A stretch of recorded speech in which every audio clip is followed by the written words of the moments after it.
جو سانسیں میرا بیان سن رہی ہیں ان کے علاوہ جتنی سانسیں ہیں، جب وہ بہو میں کوئی عیب بیان کرتی ہیں تو طنز کا عنصر اس میں زیادہ. مثال کے طور پر کھانا نہیں، کدو صحیح نہیں گلے تو وہ یہ نہیں کہیں گی کہ بیٹا یہ بہت اچھا کھانا ہے، تھوڑا سا اگر ٹیمپریچر زیادہ کر لیتی یا تھوڑا ٹائم اور رکھتی تو یہ اور اچھا بن جاتا. یہ اسٹائل، وہ ساس کیسی جس کا اسٹائل یہ ہو،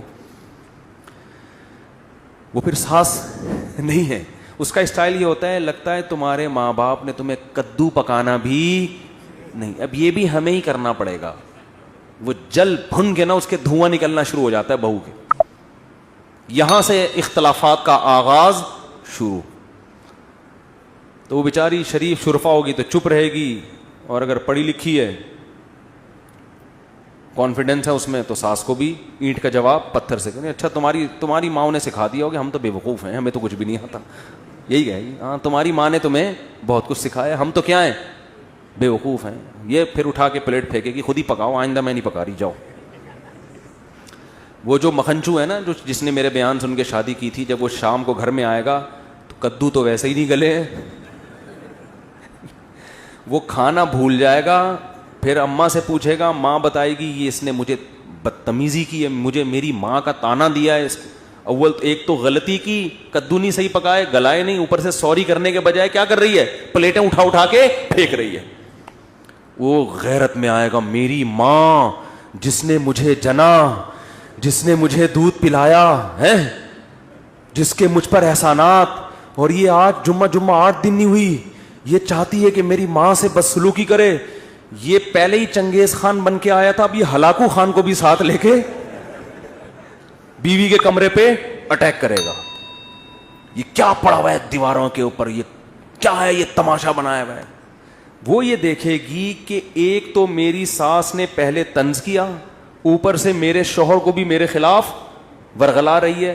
تو وہ دلائل کی دنیا میں جواب نہیں دے گی، وہ اپنی ساس کی کیا ہو جائے گی، دشمن. ابھی اس نے کدو کی پلیٹ پھینکی تھی، پورا پریشر کوکر اٹھا کے شوہر کے سر پہ جا کے پھوڑ دے گی. پھر شوہر مجھ سے پوچھے گا یہ کیا ہو رہا ہے مفتی صاحب، گھریلو مسائل حل نہیں ہو رہے. تو میں اس سے کہوں گا میں نے کہا تھا کہ جب شادی کرو تو گھر میں ہیلمٹ پہن کے جاؤ. میں پہلے ہی کہہ چکا ہوں کہ گھر میں کیا پہن کے جایا کرو، ہیلمٹ.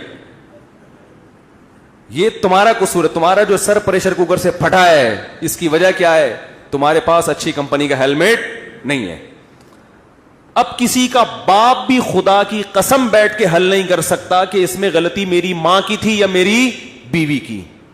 خدا نے آج تک ایسا کوئی مخلوق پیدا، کیونکہ ادھر سے اس کی سنو گے، اس کی سنو گے، آپ کو پتہ ہی نہیں چلے گا پہل کس نے کی ہے. چڑھ پڑ ادھر سے یہ ادھر سے. پھر گالیاں مجھے دیتے ہیں کہ یار انہوں نے ترغیب دی تھی، یہ ہمارے گھر میں ہو رہا ہے. تو جب طنزیہ کلام شروع ہوتا ہے نا، طنز، تو معاشرے میں اصلاح بولو نہیں. اور ساسوں کی ہے حالت دیکھو، ان کو چاہیے ماڈرن لڑکیاں پڑھی لکھی، اور گھر کے کام ان سے ایسے کروانے ہیں جیسے گاؤں دیہات کی ان پڑھ لڑکیوں سے ہوتے ہیں. تو جب ماڈرن لڑکی لاؤ گے تو وہ شکر کرو کدو گلا دی، جتنے گلائے ہیں اتنے بھی نہیں گلاتی ہو. تو اگر یہی تھا تو آپ لے آتی کسی دیہاتی کو، اپنی بھتیجی کو، اپنی بھانجی کو، وہ جو بیچاری کہیں رہتی ہے دیہات کی اچھی بھلی خدمت گزار، اس کو لے کے آتے. تو اس لیے جب ایسا معاملہ ہو رہا ہو تو ہم کہتے ہیں بھائی بیگم کو ماں سے کیا کر دو، بولو الگ کر دو. پھر ماں سے بھی محبت سے ملو اور بیگم سے ملو، ان کا آپس میں کنیکشن نہیں ہونے دو.